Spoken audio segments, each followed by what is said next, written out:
எல்லோருக்கும் வணக்கம். நமது யூடியூப் சேனலுக்கு உங்களை அன்போடு வரவேற்கின்றேன். நல்லதை நினைப்போம், நல்லதே நடக்கும்னு சொல்லி இந்த பதிவை நான் ஆரம்பிக்கிறேன். இன்றைக்கான ஆன்மீக தலைப்பு என்னன்னு பார்த்தீங்கன்னா, ஆவணி மாத பௌர்ணமியில் அதிசக்தி வாய்ந்த பரிகாரம். கடன் கோடி ரூபாயாக இருந்தாலும் அடைந்தே தீரும். பணவரவு நன்றாக இருக்கும், வறுமை உங்களை அணுகாது, வீட்டில் பணவரவு நன்றாக இருக்கும் அப்படின்னு தலைப்பு வச்சுருக்க இல்லைங்களா? அது என்னன்னு பார்க்கலாம். பௌர்ணமி அப்படின்னாலே நம்ம பண வரவுக்கான ஒரு விஷயத்தை செஞ்சோம்னா கண்டிப்பாக நம்ம கடன் அடைந்தே தீரும். பௌர்ணமிக்கு நல்லா பாருங்கள், கோவில்களில் இன்றைக்கி பௌர்ணமி இப்போ பிறந்துருச்சு, ஓகேங்களா? இன்றைக்கி பிறந்து இரவு முழுவதும் பௌர்ணமி இருக்குது.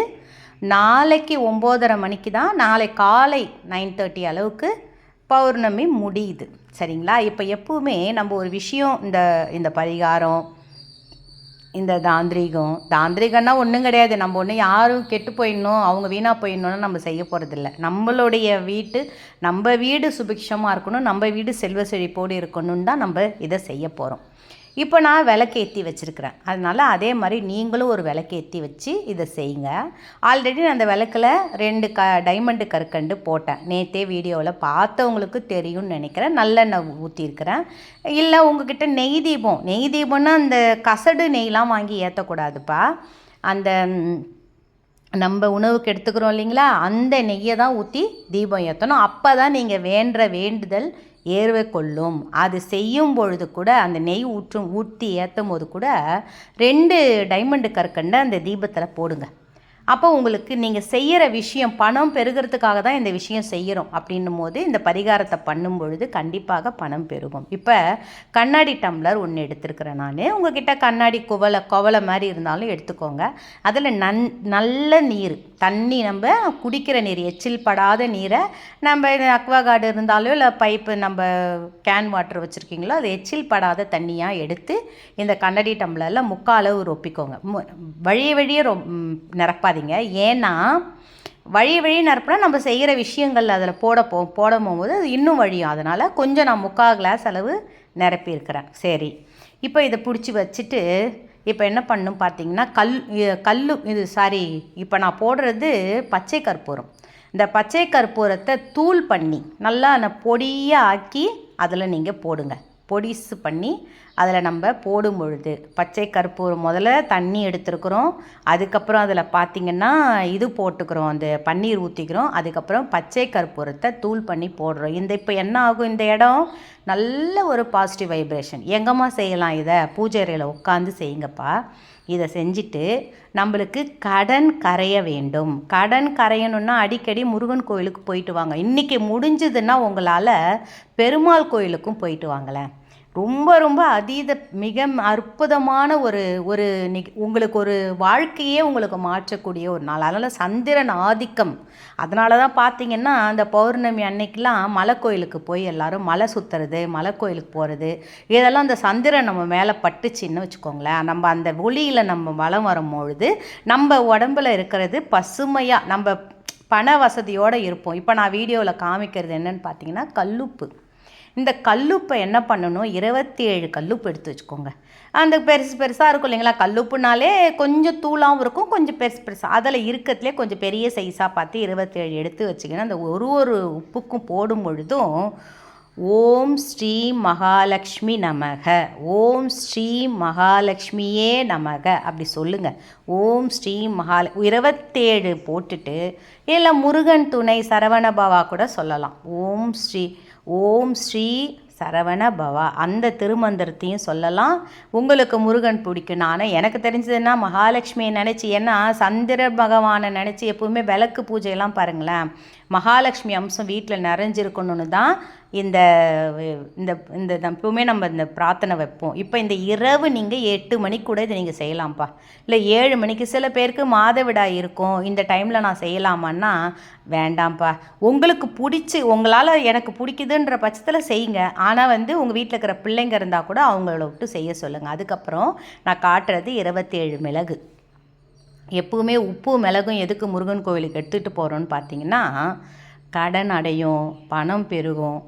முருகன் கோயிலுக்கு போயிட்டு வந்துக்கிட்டே இருக்கிறவங்கள பார்த்தீங்கன்னா நல்ல பண வசதியோடு இருப்பாங்க, செல்வ செழிப்போடு இருப்பாங்க. கவனித்து பாருங்கள் நல்லா. ஆனால் அங்கே போகிறதோடு இல்லாமல் அங்கே நிறைய விஷயங்கள் செய்வாங்க அவங்க.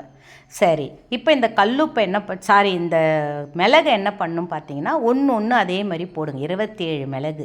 ஒரு மிளகு போடும் பொழுதும் இதே மாதிரி ஓம் ஸ்ரீ மகாலட்சுமியே நமக அப்படின்ற வார்த்தையை உச்சரிங்க. ஏன்னா அந்த மகாலட்சுமி அந்த இடத்துல எழுந்தருள்வாள், வந்து உட்காந்துடுவா. பௌர்ணமி அன்னைக்கு நம்ம கூப்பிடும் பொழுது கண்டிப்பாக நம்ம வீட்டில் வந்து எழுந்தருள்வாள். ஏதாவது ஒரு மாற்றம் நம்ம வீட்டில் செஞ்சுக்கிட்டே இருக்கணும்பா. ஏதாவது ஒரு பரிகாரம், ஏதோ ஒரு விஷயம். இப்போ நம்ம வீடியோ பார்க்குறதோடு தான் நம்ம சொல்கிறோம், பஞ்சுத்திரி போட்டு தீபம் ஏற்றுங்க. மெயினாக அது ஒரு விஷயம் சொல்லணும்னு நினச்சேன் உங்களுக்கு. நான் நாட்டு மருந்து கடையிலையோ பூஜை பொருட்கள் விற்கிற கடையிலையோ பஞ்சுத்திரி தீபம்னு கேட்டு வாங்கிட்டு வாங்க. அது வந்து எப்படி எரியும்னா, நான் விளக்கு இப்போ ஏற்றிருக்கேன் பாருங்கள், பஞ்சுத்திரி தான் போட்டிருக்கேன். அந்த முனையில் மட்டும்தான் எரியும், எண்ணெய் இல்லைன்னா அப்படியே நின்றுடும். ஃபுல்லாக திரி ஃபுல்லும் எரிஞ்சின்னு போகாது, விளக்கு கருப்பாகாது, எதுவுமே ஆகாது. அப்படியே முனையில் மட்டும் எண்ணெய் தீர்ந்து போச்சுன்னா அந்த முனையில் மட்டும் நின்றுடும், அப்படியே விளக்கு நின்றுடும், அவ்வளோதான். அதனால் விளக்கு நிற்கிற வரைக்கும் நம்ம இருக்கக்கூடாது. விளக்கு பெருசு பண்ணணும் தான். நம்ம மலை ஏற்றிட்டு வரேன், குளிர வச்சுட்டு வரேன் அப்படின்னு நம்ம சொல்லணும். சரிங்களா? இப்போ இதை என்ன பண்ணணும்னா, இந்த டம்ளர் தண்ணியில் உப்பு மிளகும் போட்டுடுறோம். இது கூட இன்னொரு விஷயத்தையும் நம்ம சேர்க்கணும். முடிஞ்ச அளவுக்கு என்னோடய வீடியோவை ஸ்கிப் பண்ணாமல் பாருங்கள்.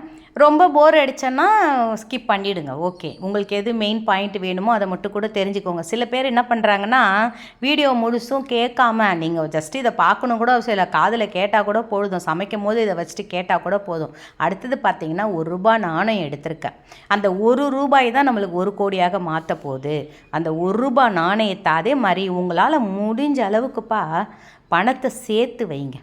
உங்களுடைய முதல் செலவு சேமிப்பாகத்தான் இருக்க வேண்டும். நம்மளுடைய வருமானம் வருதுன்னா அதில் முதல் செலவு என்னதான் இருக்கணும்? சேமிப்பாக தான் இருக்கணும். நான் உங்கள் கணவர் ₹100 கொடுக்குறாருன்னா நீங்கள் ₹120 செலவு பண்ணக்கூடாது, எடுத்து வச்சுக்கிறதுலேருந்து. அதில் ஒரு ₹20 சேமிப்பு வைக்க எதை வேணாலும் பாருங்களேன், எல்லா பொருளையும் நம்ம எடுத்து வைக்க, நாளைக்கு வேணுன்ற விஷயம் செய்ய நம்ம வீட்டில் பணம் இருந்து கொண்டே இருக்கும். இப்போ இந்த டம்ளரை அப்படியே வச்சுருங்க. பூஜை அறையிலே இந்த விளக்கு ஏற்றி வச்சுட்டு உட்காந்து முருக ஒரு சின்னதாக ஒரு பாய் மாதிரி விரிப்போ ஏதோ ஒன்று போட்டு உட்காருங்க. வெறுந்தரையில் உட்காராமல் உட்காந்து வேண்டிக்கினீங்கன்னா, எனக்கு பணம் தான் பற்றாக்குறையாக இருக்குது, எனக்கு செல்வம் எனக்கு ரொம்ப வறுமையில் நான் வாடுறேன், எனக்கு கடன் அடையணும், என் கடன் தீர்ந்து போயிட்டா நான் ரொம்ப நல்லா இருப்பேன், கடன் பிரச்சனையில் நான் மாட்டிக்கிட்டு முழிச்சுக்கிட்டு இருக்கேன் அப்படின்ற வேண்டுதலை நீங்கள் வைங்க. இன்றைக்கி பௌர்ணமியில் நீங்கள் வைக்கிற வேண்டுதல் 100% உங்களுக்கு பலன் கொடுக்கும். இதை நீங்கள் ரொம்ப நம்பிக்கையோடு இதை செய்யுங்க, நல்லது மட்டுமே நடக்கும். அதுக்கப்புறம் என்ன பண்ணணும்னா, இந்த தண்ணி இரவு முழுவதும் நம்ம வீட்டில் இருக்கட்டும். இது அந்த இருக்கிற காசை மட்டும் எடுத்து எங்கேயாவது பணம் சேர்க்குற இடத்துலையோ எதுலையோ அந்த இடத்துல ₹1 காயினை போட்டு வச்சுட்டு இந்த தண்ணியை கால்படாத இடத்துல ஊற்றிடுங்க. வெற்றி நிச்சயம். வாழ்க வளத்துடன் சொல்லி இந்த பதிவை நான் நிறைவு செய்கிறேன். இன்னொரு பதிவோடு உங்களை நான் மீட் பண்ணுறேன்.